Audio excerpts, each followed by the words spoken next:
Vamos iniciar nossa mensagem de hoje com uma oração. E eu quero pedir a Marilda hoje para fazer a oração. É possível, Marilda? Pode ser. Pode fazer, Marilda.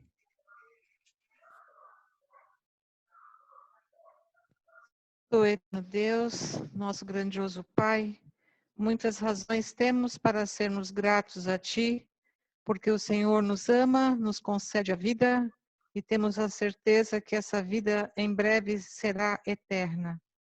Obrigada, Senhor, porque temos o sábado, mais um sábado diferente, o 8º sábado, que vamos ficar em casa.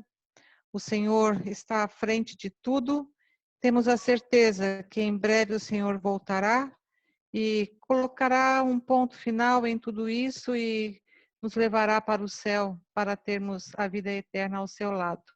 Se agora com todos nós aqui que vamos ouvir o pastor Gilberto, coloque o seu Santo Espírito sobre a sua mente para que ele possa falar de ti e abra nosso entendimento para que as palavras possam ficar profundas em nossa alma e compreendermos mais uma vez o teu propósito para a nossa vida. Em nome de Jesus, amém. Amém. Muito bem, eu gostaria de cumprimentá-lo neste momento, nossas palavras introdutórias, desejando a todos um feliz sábado. Quando falamos do sábado, geralmente eu penso em duas razões básicas para a existência do sábado, porque Deus criou o sábado. Duas razões teológicas eu encontro na Bíblia, ou encontramos na Bíblia. No livro de Êxodo, capítulo 20, a partir do verso 8, e especificamente o verso 11, nós encontramos a primeira razão pela qual devemos guardar o sábado. Diz, porque fez o Senhor os céus e a terra e o mar. Se Deus fez, Ele é o Criador. Então, quando eu paro minhas atividades no dia sábado, eu estou dizendo que Deus é o meu Criador. Que maravilha, não? Se Ele fez, Ele é o Criador. E no livro de Deuteronômio, capítulo 5, versículo 15, se você pegar o livro de Deuteronômio, você vai ver ali a repetição dos 10 mandamentos praticamente na íntegra. Só não é 100% na íntegra, porque a razão agora da guarda do sábado não é mais porque Deus é o Criador. No capítulo 5, portanto, verso 15, diz, porque foste servo na terra do Egito e que o Senhor Deus te tirou dali, te livrou, te libertou. Então, na realidade, por isso deves guardar o sábado. Então, eu encontro aqui a segunda razão teológica, espiritual, pela qual nós devemos guardar o sábado. Porque Deus é o nosso libertador, o nosso salvador. Não mais do Egito literal, mas do Egito do pecado, deste velho mundo, a despeito de continuarmos aqui. E então, quando eu encontro essas duas razões pelas quais eu guardo o Santo Sábado, primeira razão, porque Deus é o Criador. Segunda razão, porque Ele é o Salvador. E essas duas razões me identificam a Deus como soberano na nossa vida. E vocês se lembram que a soberania é o ponto que está em questionamento no universo. Porque Lúcifer, lá no início, disse, eu subirei acima das mais altas nuvens. Serei semelhante ao Altíssimo. Então, a soberania de Deus foi colocada em questionamento pelo arqui-inimigo de Deus. E hoje, quando eu paro minhas atividades e adoro a Deus no Santo Sábado, eu digo que Ele é o primeiro na minha vida, Ele é soberano. Uma coisa simples, porém profunda, não? Mas, dentro desse contexto, eu gostaria de abrir o tema na tela aí com você, o tema de hoje à noite, com a pergunta: você está salvo? Na realidade, é uma pergunta muito forte. E dentro dessa pergunta, o que é necessário para ser salvo? Muitos, às vezes, imaginam a salvação somente quando Jesus voltar. E projetam a salvação para frente e vão vivendo como se a salvação não pudesse ser experimentada hoje na minha vida. E isso é uma artimanha de Satanás.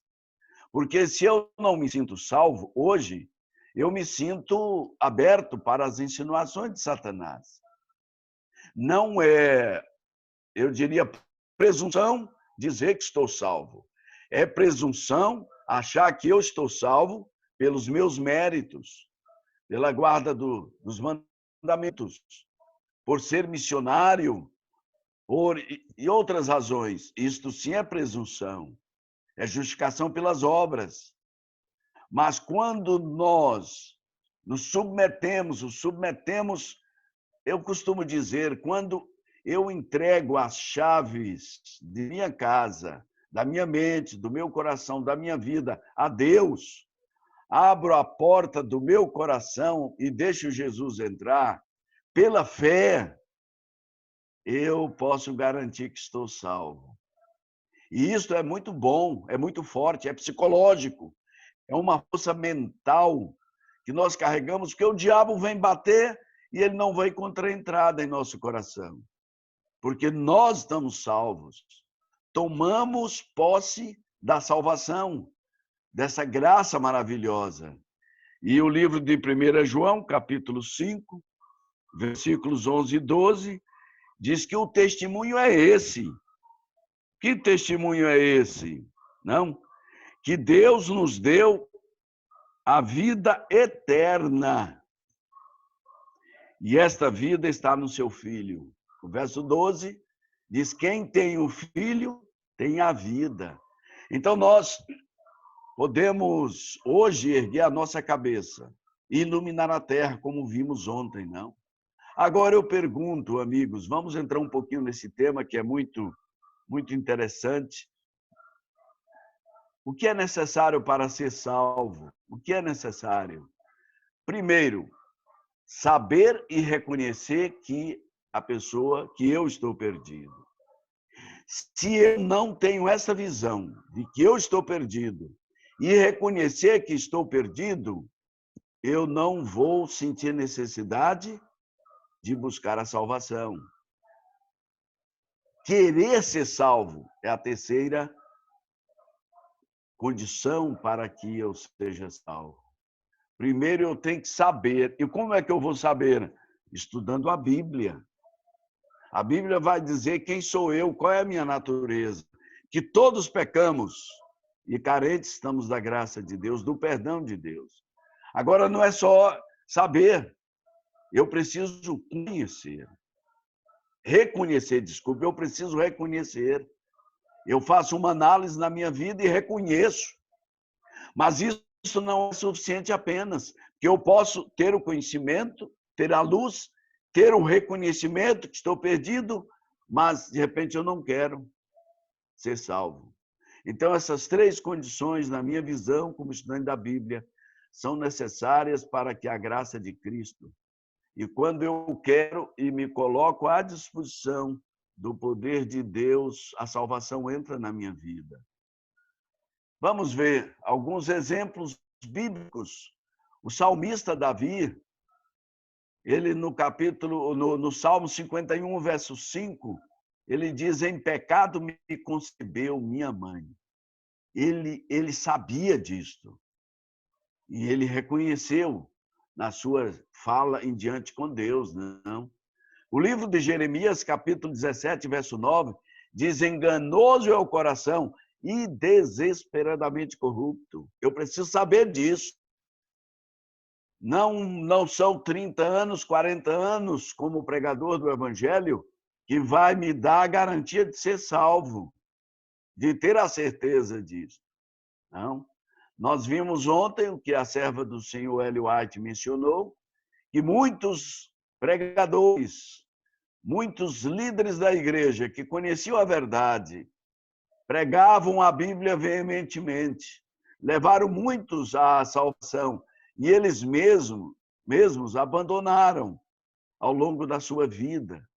Então, precisamos reconhecer que nosso coração, ele é corrupto, ele é enganoso, essa é a nossa natureza. O livro de Jeremias, capítulo 13, verso 23, diz: pode acaso o etíope mudar a sua pele? Assim o ser humano pode, por si só, mudar a sua natureza. Não tem como. Este milagre, este poder salvífico, só é possível, irmãos e amigos, através da pessoa de Jesus Cristo, por meio do Santo Espírito que ele nos concedeu. Romanos capítulo 7, 24 diz: desventurado, miserável homem que sou, quem me livrará do corpo desta morte? Paulo aqui, o bem que eu quero fazer, não faço, dizia ele.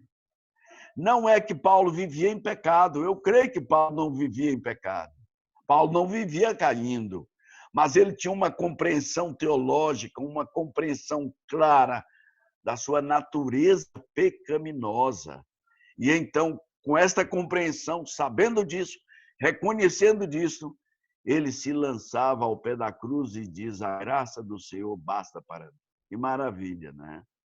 E agora, o livro de Mateus, capítulo 20, verso 30, nós encontramos a experiência dos cegos ali: Senhor, Senhor, filho de Davi, tem compaixão de nós. Eles reconheceram que estavam cegos, eram deficientes físicos. Eles sabiam disto. E então eles clamaram pela salvação. Nós vimos ontem, em citações do Espírito de Profecia, que aqueles que serão selados, para que seus nomes estejam escritos no livro da vida, são aqueles que gemem, aqueles que sentem pelo pecado, pela miséria da separação de Deus.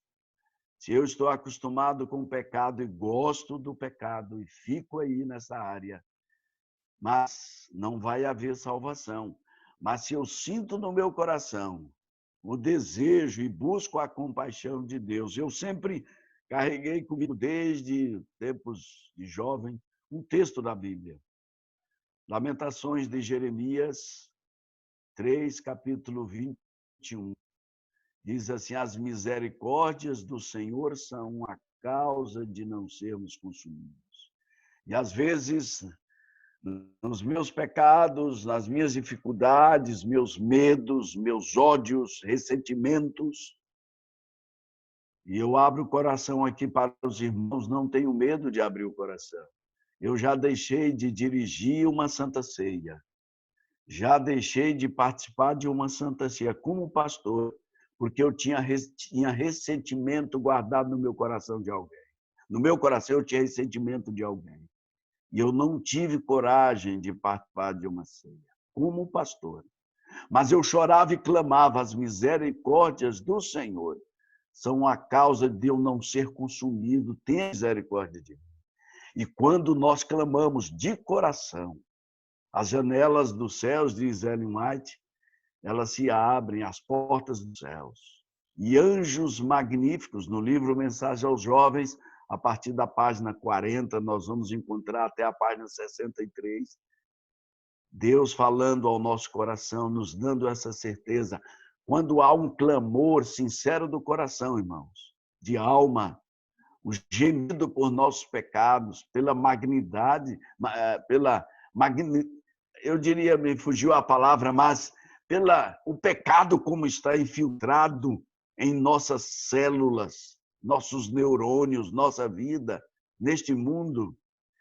E me vem à mente, quando eu olho para esse mundo velho, vejo o que está acontecendo, me vem à mente quando a gente, na fazenda do nosso velho pai, um animal estava com uma ferida e as moscas vinham e colocavam ali os ovos e brotavam muitos bichos ali, não, muitas larvas. E eu vejo esse mundo assim, infelizmente. Eu vejo esse mundo assim. Até que meu pai vinha, meus irmãos mais maiores vinham, colocavam ali a creolina, colocava o inseticida e matava aqueles bichos. Esta é a minha imagem, está na minha mente desse mundo. E eu vejo logo Jesus e anseio no meu coração Jesus voltar para que acabe com isto. Não? É preciso que isto aconteça na nossa vida. Saber que estamos perdidos, reconhecer que estamos perdidos e almejar a salvação, querer a salvação. E aí o resto é com Deus. A mudança da nossa natureza é com Deus. As ações daí para frente salvíficas em nossa vida vão iluminar a terra com a glória de Deus. Eu coloco aqui a minha própria experiência, a experiência de um enfermo e suas lições. No dia 5 de abril de 2014, eu caí. Eu estava em casa, aqui no Hospital do Pênfigo, e eu caí. Era 9 horas da noite. Meu neto pequenininho, que estava ao lado, gritou: vó, o vô está morrendo. Eu tive um AVC. E Deus me abençoou que eu caí na cama, estava no quarto. Eu estava em pé, caí na cama, senão tinha batido a cabeça aí. E ali foi uma noite de desespero. Fui levado ao hospital pelo meu filho, lá no PS, era só atravessar o gramado ali. E o médico atendeu e achou que era um problema gastrointestinal, me deu uma medicação, mandou para casa. E eu passei a noite, não morri porque Deus colocou a mão. No outro dia de manhã, falei, me leva, porque eu não vou aguentar. E me levaram e outro médico dizia, eu não sabia o que era, até que chegou o diretor médico do hospital, doutor Márcio Klein, diretor clínico. Eu me lembro assim, com a mente um tanto parcialmente, né, consciente, ele pegou no dedão do pé, mexeu ali no encontro entre o pé e a canela, abriu meus olhos e pegou o celular dele e ligou para o neurocirurgião, diz, doutor Nicolati, o nosso pastor sofreu um AVC. Ele era cirurgião ortopédico, esse médico. Imediatamente fui levado para a UTI, passei uma semana na UTI e eles disseram, não tem como nem operar. Doutor Joaquim, doutor Nicolati, não tem como operar, porque ele vai morrer na mesma cirurgia. E ali entraram com as medicações, dali para frente eu passei problemas cardíacos, mas Deus tem poupado a minha vida. Tem sido anos difíceis, dores de cabeça insuportáveis. E às vezes eu cheguei a deitar e pedir a Deus, eu vou dormir agora e não me acorde, por favor. Em seguida eu dormia, acordava bem, dizia muito obrigado, porque o Senhor está segurando a minha vida. Eu tenho algumas lições aqui. Os médicos passaram vários desses remédios, vocês estão vendo aí. Alguns foram substituídos, mas eles foram aumentados. Hoje eu tomo em torno de 12 medicamentos durante 6 anos, é o que está me mantendo. Agora eu tiro algumas lições disso aí, irmãos. Veja, primeiro eu tive que saber que eu estava com problemas de saúde. E segundo, eu tive que reconhecer que estava e querer agora se recuperar. Os médicos me passaram as receitas e até hoje continuam. Mas nenhum médico foi à farmácia comprar um remédio comigo. Inicialmente eu tive a ajuda da minha família, da esposa, dos filhos e netos, porque eu não sabia nem como, nem andar mais. E eles compravam, minha esposa fez as caixinhas para botar os comprimidos ali. E inicialmente eu trocava e até eu aprendi a usar os remédios, medicamentos corretamente. Hoje eu faço isso. Hoje eu vou à farmácia, hoje mesmo fiz isso, comprei meus medicamentos e cada dia eu tomo sem mais a interferência dela. Mas eu precisei de ajuda. Então, essas forças poderosas de salvamento, de salvação, elas devem estar presentes na minha e na tua vida. Saber que estamos enfermos, reconhecer que estamos limitados e querer a recuperação. E aí Deus vai nos dar ajuda de membros, de irmãos, de pastores, para nos recuperarmos e andarmos com nossas próprias pernas. Que plano maravilhoso, irmãos. Há muitos enfermos espiritualmente na igreja, há anos, quem sabe, que está dependendo de você, que é a família de Deus, unida pelo sangue de Cristo. Que maravilha, né? Como age um salvo? Agora, já vimos que para eu saber que estou salvo, eu preciso saber, reconhecer e desejar. Mas agora, como age esta pessoa? O termo está aqui, colia. Colia é no grego.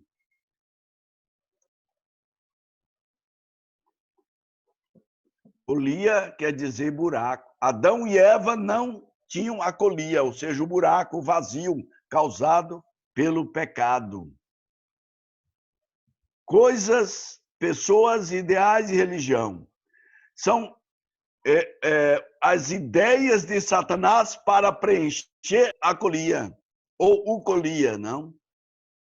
Satanás sugere muitas coisas aí, ações, pessoas, ideais, para preencher esse vazio. Porém, isto não funciona. Temos que ter cuidado, porque as coisas não preenchem o vazio do nosso coração. Geralmente, gastamos o que não temos para impressionar quem não conhecemos. É assim que os entendidos da área mencionam. Por isso que muitas pessoas estão aí vulneráveis, vazias de Deus, estão ficam assustadas diante de uma epidemia, diante de um problema. Por quê? A sua essência, o colia, o buraco da sua alma, do seu vazio, provocado pelo pecado, está cheio de coisas, de objetos. E nós geralmente gastamos o que não temos para impressionar quem não conhecemos. E a essência nós não colocamos em nossa vida. Pessoas, por exemplo. Muitas pessoas, muitos de nós, queremos preencher esse vazio, esse colia. Estamos falando como age um salvo. Ele não age com coisas. O salvo verdadeiro, sua salvação não está centralizada num carrão importado, numa fazenda, numa mansão. Não está. Também a sua salvação não está centralizada nos relacionamentos. Há pessoas que acham que serão felizes quando casarem, ou quando se batizarem, serão plenamente felizes. Querem tapar, encher, preencher esse colia, esse buraco, com relacionamentos. Eu gosto de chamar a atenção aqui para esse ponto. Antes de eu desenvolver um interrelacionamento, antes de eu desenvolver um bom relacionamento com o Eufrásio, com Marilda, com o Diego, com a Cibele, com cada um de vocês, isso é interrelacionamento. Eu preciso desenvolver um intrarrelacionamento, ou seja, eu preciso me relacionar comigo mesmo bem. Eu preciso entrar dentro de mim através da autoconsciência e gostar de mim. Mas quando eu faço isso, eu olho para mim mesmo e eu tenho um pavor, porque eu vejo uma pessoa extremamente explosiva. Eu vejo uma pessoa impaciente, sobretudo depois do meu AVC. Eu reconheço isso, eu sei que sou assim. Minha natureza sempre foi explosiva, como diz Estupim Curto. Mas, então, como eu podia gostar dos outros, me relacionar bem com os outros, se eu não me relacionava bem comigo mesmo? Se eu não gostava? Aí veio o Espírito Santo me dar os óculos de Deus. Eu olho para Jesus e vejo como Jesus me vê, como ele se relaciona comigo. Nossa, isso é forte. Ele me ama assim como eu sou. Ele gosta de mim. Foi a experiência com Pedro, não? Pedro, tu me amas? Jesus perguntava a Pedro com o verbo HP ou agapau. Pedro respondeu em São João 21, capítulo 21, Pedro diz, eu gosto do Senhor com o verbo filéu. Eu gosto do Senhor. Pedro ali estava sendo sincero. Veja que essa conversa agora de Jesus foi no terceiro encontro que Jesus teve ao lado lá no mar de Tiberíades, depois da sua ressurreição. Ele procurou Pedro, tu me amas. Jesus não vai te abandonar. Se ele percebe que nós sabemos que estamos perdidos, reconhecemos que estamos perdidos, reconhecemos e queremos ser salvos, Jesus, ele insiste conosco. Foi o que ele fez com Pedro. Até que pela terceira vez, o verso 17, São João 21, Jesus chega a Pedro, agora ele não pergunta mais com o verbo agapau ou HP, ágape. Jesus muda o verbo. Você pegando a Bíblia em grego, e procurando alguém que entenda, vai lhe explicar isso. Jesus muda o verbo. Ele não pergunta mais com o verbo amor verdadeiro. Ele pergunta com o verbo filéu. Porque ele viu que Pedro estava sendo sincero. Agora ele estava sendo sincero. Pedro antes não estava sendo. Ele estava falando pelo seu impulso antes de Jesus ser crucificado. Mas agora não. Tanto é que Pedro, a resposta dele foi igual: Senhor, o Senhor sabe todas as coisas. E ali foi a verdadeira conversão de Pedro. Pedro só conseguiu tapar o buraco, o colia do seu coração, da sua vida, quando ele só conseguiu gostar dele mesmo, quando ele pegou as lentes de Jesus e olhou para ele. Aí ele viu o que ele podia ser. Ele se relacionou daí para frente, mudou a vida de Pedro. Então, outro aspecto, irmãos, nós já vimos aí com as coisas que Satanás coloca para encher o nosso coração, relacionamentos ideais. Há muitas pessoas que levam a vida religiosa com ideais, não? Ideais, por exemplo, o taoísmo, ideais. Aí nós encontramos o dualismo, não, entre o bem e o mal. O confucionismo são ideais filosóficos, não? O shintoísmo, o budismo, o islamismo. 3 bilhões de seguidores estão seguindo esses ideais aí. Em nome de Alá, em nome de Maomé, em nome de Buda. São ideais filosóficos. E o que acontece? As pessoas estão se matando, se destruindo, porque ainda esses ideais não preenchem a vida, o buraco. A religião eu coloco aí. Alguns dizem, agora sim, eu sou religioso, eu estou com o meu coração preenchido. Engano. O cristianismo são 34 mil religiões no planeta, irmãos. Cada uma com a porta aberta. Interessante que eu recebi um clipe de um primo em São Paulo, primo por parte do nosso pai. Se eu não me engano, foi dele, se eu não estou enganado. Onde um líder religioso aí no Brasil está dizendo, se tu uma bênção, e está colocando caroços de feijão, grãos de feijão, a R$1.000 cada um.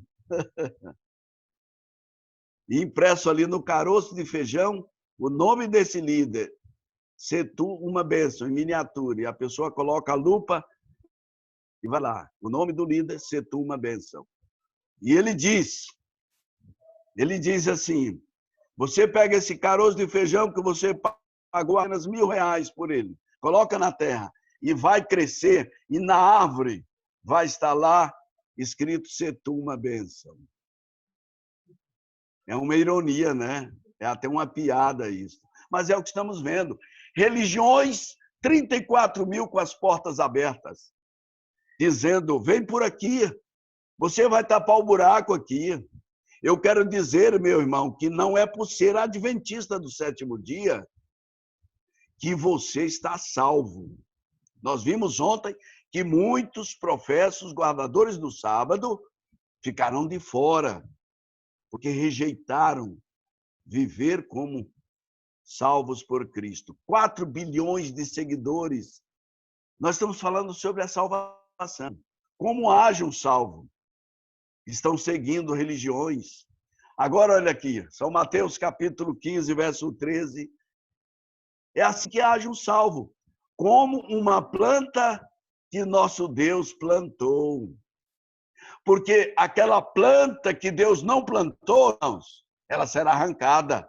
Mateus 15, versículo 13. E depois da parábola da figueira, nós encontramos mais ou menos a explicação disso. Quantas vezes nós vivemos como árvores frondosas, não, cheias de folhas, aparentando dar frutos, e que não temos frutos. Então, na realidade, precisamos ser árvores plantadas por Deus, por meio do Espírito Santo. E é assim que a glória de Deus iluminará a terra, com árvores plantadas junto a ribeiros de água, diz o Salmo 1. Características dessa planta são características apresentadas pela senhora White. E o doutor, o pastor Amin Rodô, o professor Amin Rodô, publicou numa meditação recentemente essas características. Como age uma planta que Deus não plantou? São aqueles os auto-enganados, Testemunhos para a Igreja, volume 4, as páginas estão ali.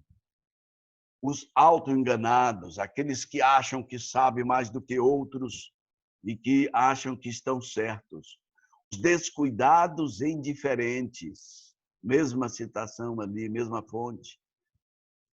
É pecado ser descuidado, ser indiferente, porque o diabo nunca se descuida. Ele está sempre com um barquinho no porto esperando alguém para levá-lo para o outro lado seu. Os ambiciosos e egoístas. Está vendo o próximo passar necessidade e fome? Hoje eu peguei um aplicativo para sair com a família e o motorista, ele trabalha na Gol, no aeroporto. E ele diz, eu conheço o senhor. Eu falei, sim. Ele falou, não, eu trabalho na Gol ali. Eu falei, até por isso, eu já me lembro de você também, eu me lembro de você. E conversando, ele disse, pastor, ontem mesmo eu tive o privilégio de comprar uma cesta com pouco dinheiro que eu tenho e levar para uma família na minha rua que está passando fome. O pouco dinheiro que eu tenho. Como está a nossa vida?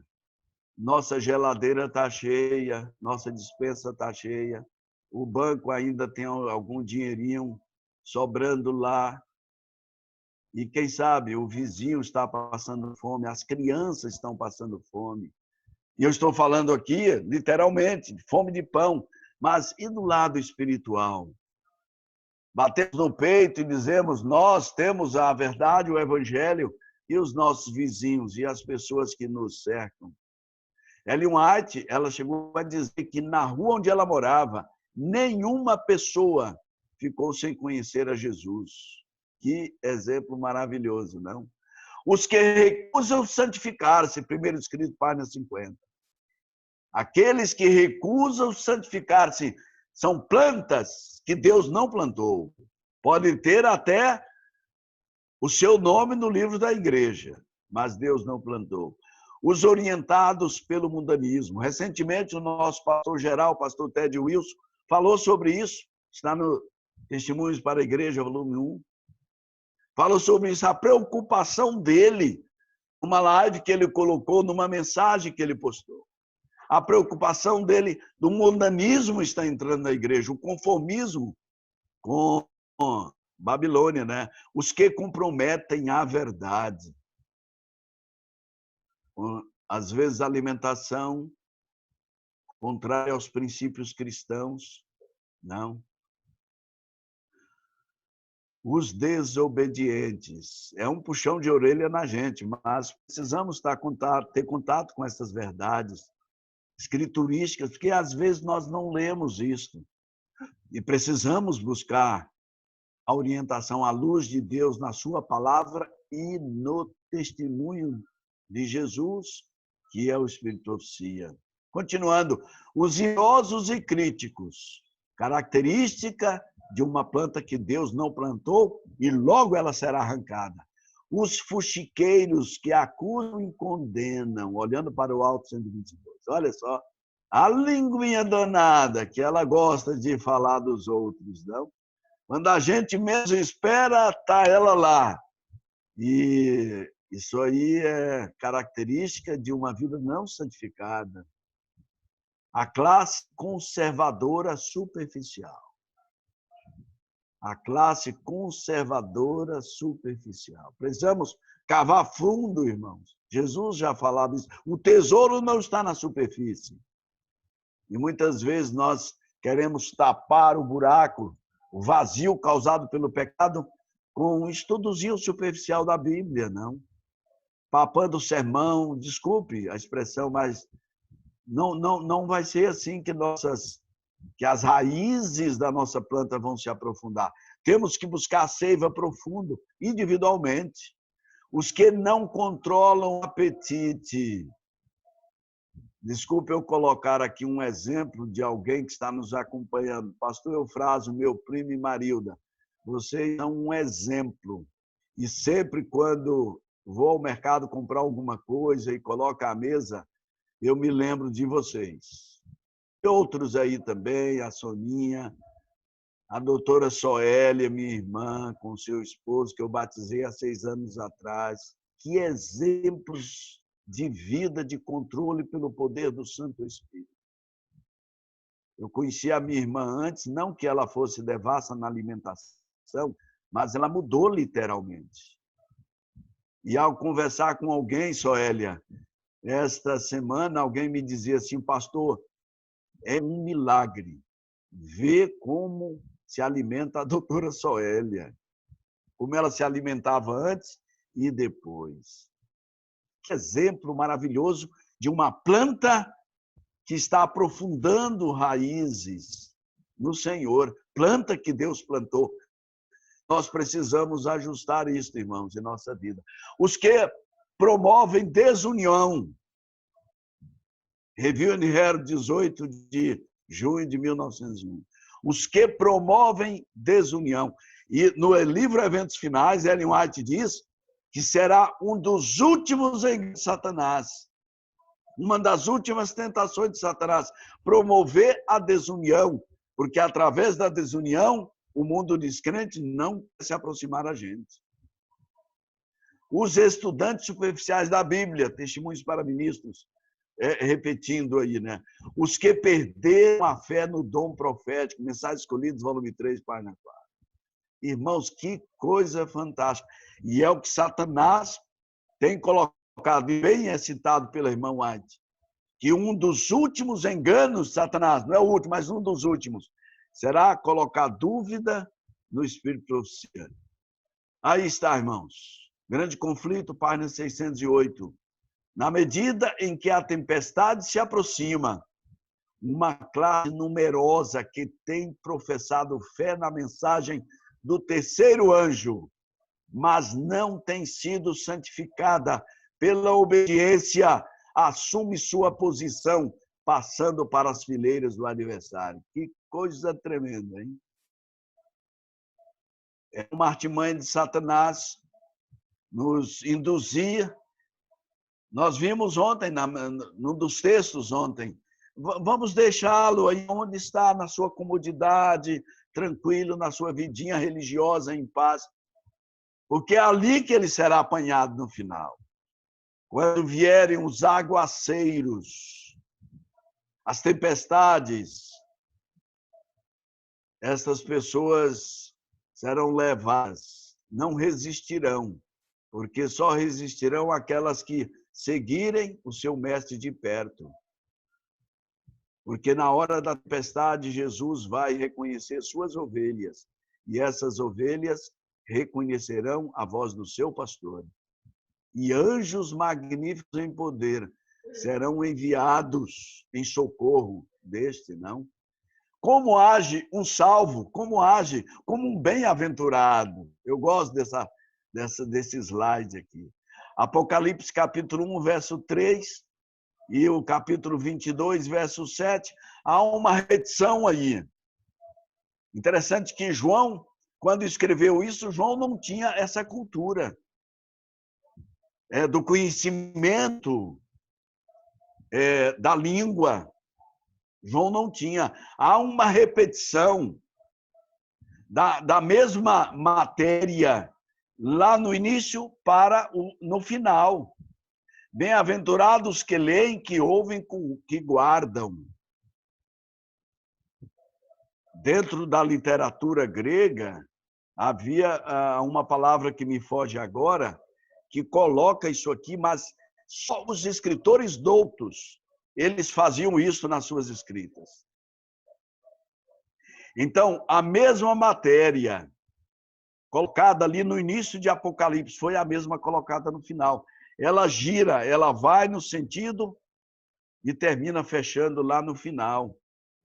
Então, bem-aventurados que ouvem, que guardam, que leem, que ouvem, que guardam. Veja os 3 passos aí. É assim que age um salvo. Apocalipse 14, versículo 13, e também o capítulo 20, veja que a mesma mensagem, ela gira. Não, isto é um princípio dentro da literatura grega. Bem-aventurados que morrem no Senhor, eles não choram, se alegram, porque eles acordarão na manhã da ressurreição. Que coisa maravilhosa. É assim que age um salvo. Ele fica triste com a perda de um ente querido. Se Jesus ficou triste com seu amigo, imagine nós que somos humanos. Mas não nos desesperamos. Mencionei ontem várias vezes a questão do hospital, do Pêfego aqui. Cibele está aí, pode me acompanhar no testemunho. Quantas pessoas chegavam ali, pessoas ricas, pessoas cultas, e quando o ente querido falecia, entrava em óbito, os parentes desesperados, uns puxavam o cabelo, jogavam tudo no chão, rasgavam as roupas. Quantos nós vimos ali? Enquanto que chegavam outros ali, ao perder um filho, um pai, chorava sim, mas mantinha um equilíbrio, era aquele choro de esperança, sentimento do pecado ter levado o ente querido, mas brotava nos seus olhos a alegria de saber que o querido estava bem com Deus. Apocalipse capítulo 16, versículo 15, e o capítulo 22 e 14, olha só, estou colocando para você que é a mesma matéria, colocada lá no início e depois repetida. Bem-aventurado aquele que vigia e guarda as vestes, não? Porque vai chegar o momento do encontro nupcial de Jesus com a sua igreja. Agora nós andamos juntos aqui, não podemos identificar quem é quem, não é isso? Mas na hora que o noivo chegar, ele vai saber quem está com as vestes nupciais. E nesta hora ele vai dizer, está fora, você não pode ficar aqui. Aquele que não estiver com as vestes puras, limpas, brancas, do caráter de Cristo, não? E, finalmente, Apocalipse, capítulo 19, versículo 9, e o capítulo 22, versos 11 e 12, diz que bem-aventurados são aqueles que são chamados às bodas, ao casamento, à união de Cristo com a sua igreja para toda a eternidade. Bem-aventurados, irmãos. Então, é assim que age um salvo. É assim que se comporta um salvo. E ao o mundo ver isso em mim, em você, o mundo vai encher-se com a glória de Deus, com o anjo de Apocalipse 18. A parte conclusiva, aquilo que eu estou fazendo na minha vida, e eu creio que você também, recomendo aquele que ainda não está fazendo. Segure firme na mão de Jesus. segura e firme na mão de Jesus.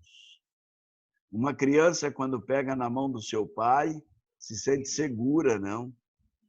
Se sente segura. Hoje, meus filhos não se sentem mais seguros, porque são bem maiores do que eu, né? E se eles derem um aperto na minha mão, a falange, falanginha e falangeta quebra tudinho. Mas nem os netos, né? Só a Maria Eduarda, pequenininha, que ainda acha que o vô é grande, acha ainda que o vô é forte. Mas os outros netos aqui já me passaram a minha altura, não precisaram fazer muito esforço, né? Não precisaram fazer muito esforço para passar a minha estatura, mas eles já me chamam velhinho, fraco, né? É da brincadeira. Mas a minha recomendação é que devemos continuar como crianças. Por isso Jesus diz, se não nos tornarmos como criança, não poderemos ver.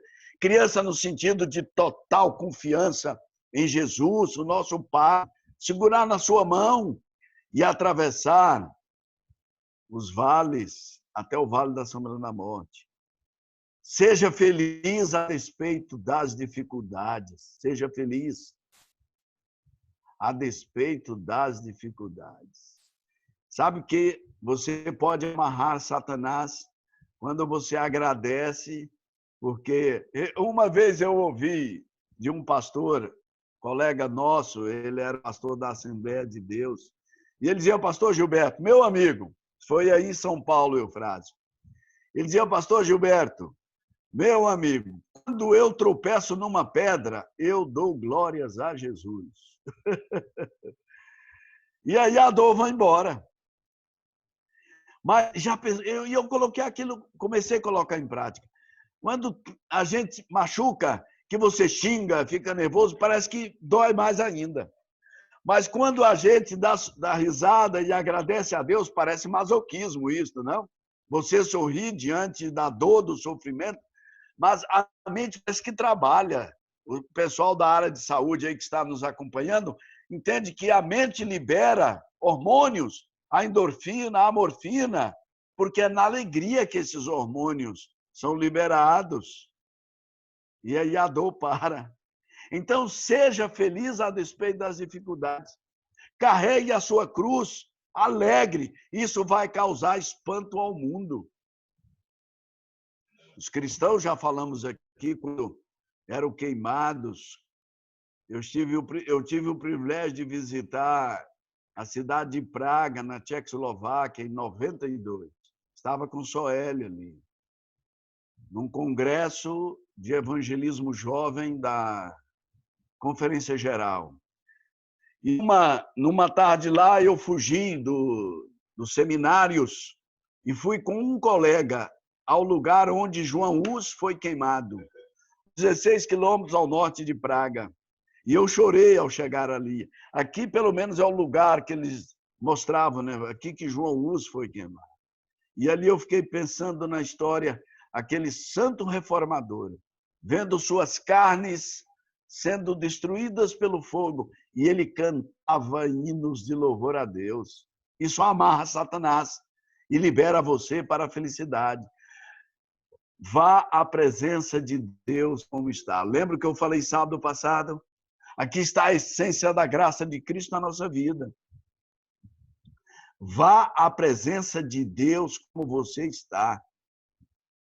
Foi a história de Josué, o sumo sacerdote, Zacarias capítulo, se eu não me engano, capítulo 4, versos 3 e 4.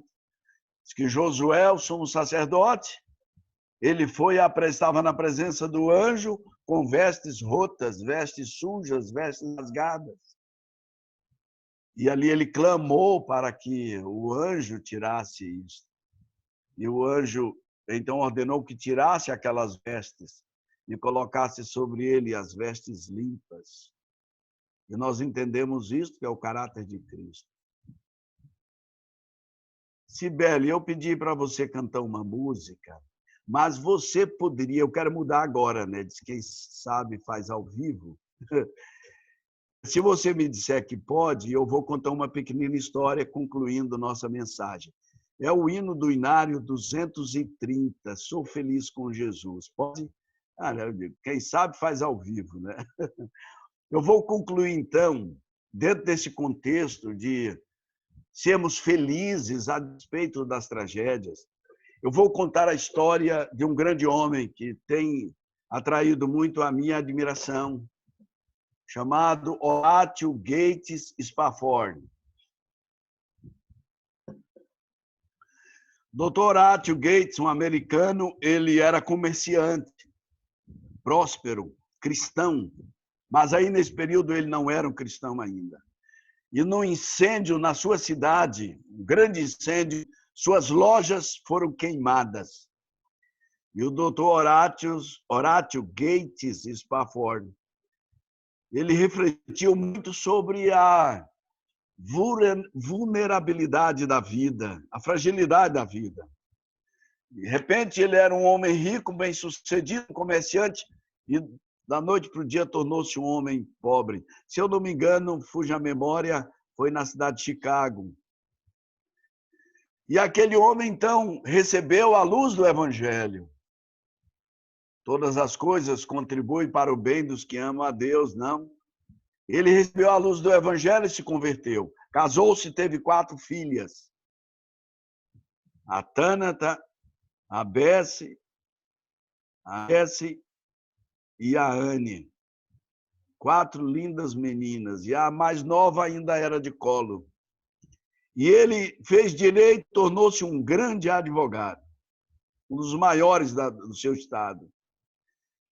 E então, depois de muito tempo, um grande pregador do Evangelho também, Dr. Horatio Gates Spafford, planejou uma viagem à Inglaterra com a sua esposa e as suas 4 filhinhas, de férias. Comprou as passagens num navio e, naquela semana, o juiz da comarca disse: doutor, eu preciso de você essa semana aqui. Você não pode viajar. Mas como ele já tinha as passagens, ele pediu à esposa para ir à frente com suas filhas e ele ficaria para ir na semana seguinte. Só que uma grande tragédia ocorreu. Na costa francesa, o navio afundou. E a esposa do Dr. Horatio foi salva por um barco pesqueiro. E de Paris, ela entrou em contato com o esposo e mencionou o ocorrido. E ele perguntou: e nossas filhas? E ela disse: meu querido esposo, nossas queridas princesas estão no fundo do oceano, estão mortas. Eu fui resgatada por um barco pesqueiro. Eu não sei o que fazer.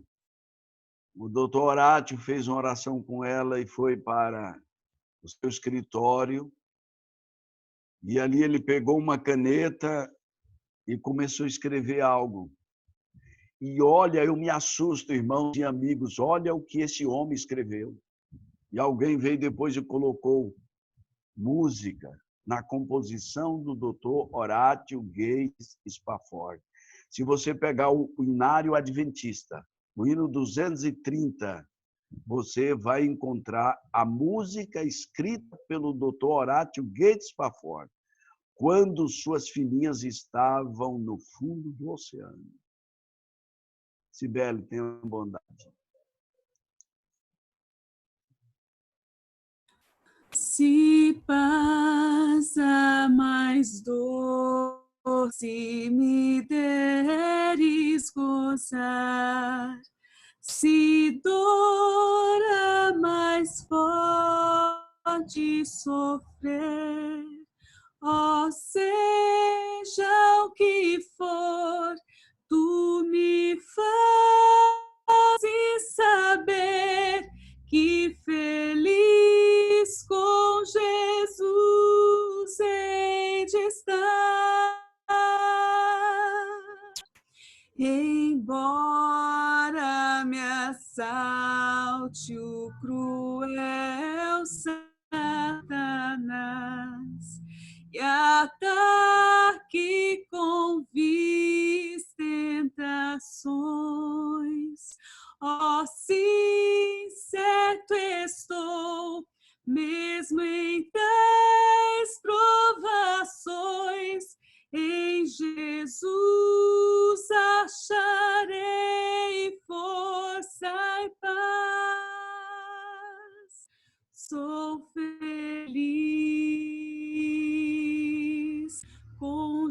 Jesus. Sou feliz com Jesus, meu Senhor. Jesus, meu Senhor, ao morrer sobre a cruz, livrou-me da culpa e do mal.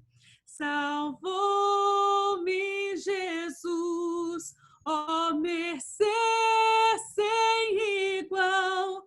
Sou feliz e hoje vivo na luz. A vida eu anseio do meu Salvador.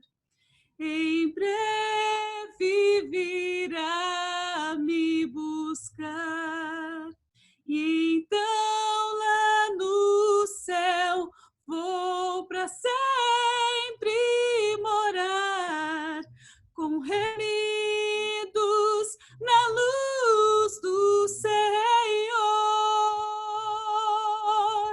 Sou feliz com Jesus. Sou feliz com Jesus, meu Senhor.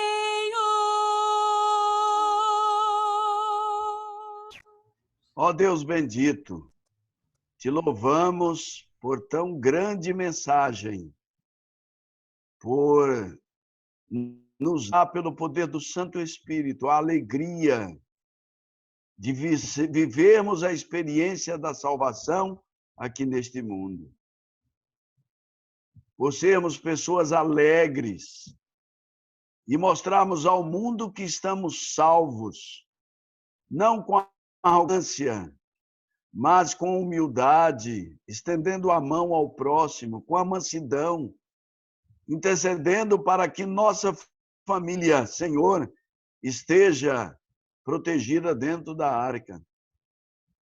Neste momento eu te louvo mais uma vez por esta semana, pelas mensagens que o Senhor trouxe à nossa mente e ao nosso coração.